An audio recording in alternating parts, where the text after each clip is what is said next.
Back to live action here, and another matchup out in the water here at the Hurley Pro Sunset Beach. We got Jordy Smith up against Samuel Pupo. Miguel Pupo, with that wave flick, I think really is going to put a world of hurt on Imai Kalani the ball. Here we go, Jordy Smith. The big South Africa with a layback slash. Jordy Smith, a former champ out here at Sunset Beach. He won here in 2016. He had a tremendous opening round heat where he scored a 9.33. That was the wave of the day yesterday. Originally, he went out on a 6.6 this morning and caught a wave, and he was like, oh, wow, I've got to change boards. I need that 6.8. Here we go with Jordy. Up into the lip, glides down there. Solid footing for Jordy Smith. A little bit more opportunity in front of him. A little snap into the whitewater. And Jordy just looking, again, reliable. And he's taking off with the early lead against Samuel Pupo. Sometimes, as we break down this one here of Jordy, this one I really liked. Was just able to go straight up into the lip there, sort of a bit of a float.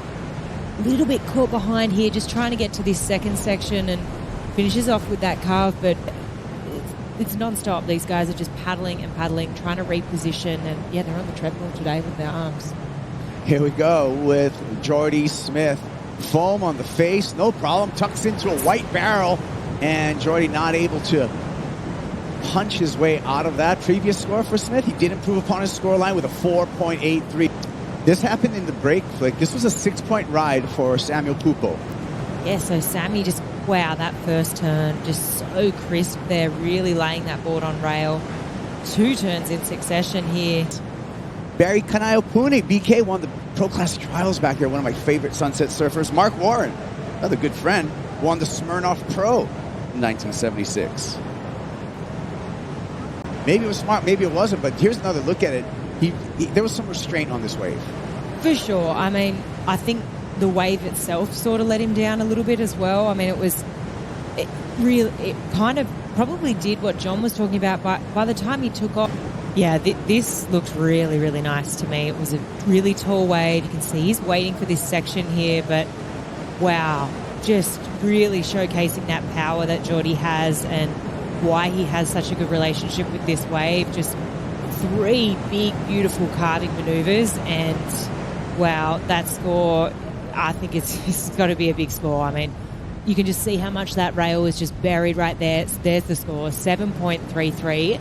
He has just made that job so much harder for Samuel Pupo, and I'm sure Miggy's probably watching this like, uh-oh, like, was there maybe a mistake there that maybe happened? And so it was really interesting to hear Miggy speak about, you know, what that dynamic was like in the water, and I was telling him and I was trying to coach him, but yeah, I mean, no, wow.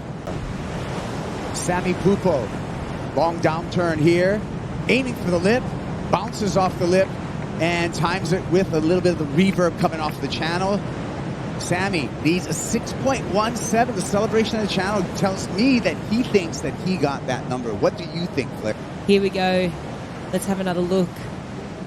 And taking off, nice tall wave. Really waiting for this first turn. Goes to a carving maneuver here, but this second turn was the one that was pretty well timed and comes down with that lip. He likes it. He thinks he's definitely got the score. This is sort of the angle that I wanted to see.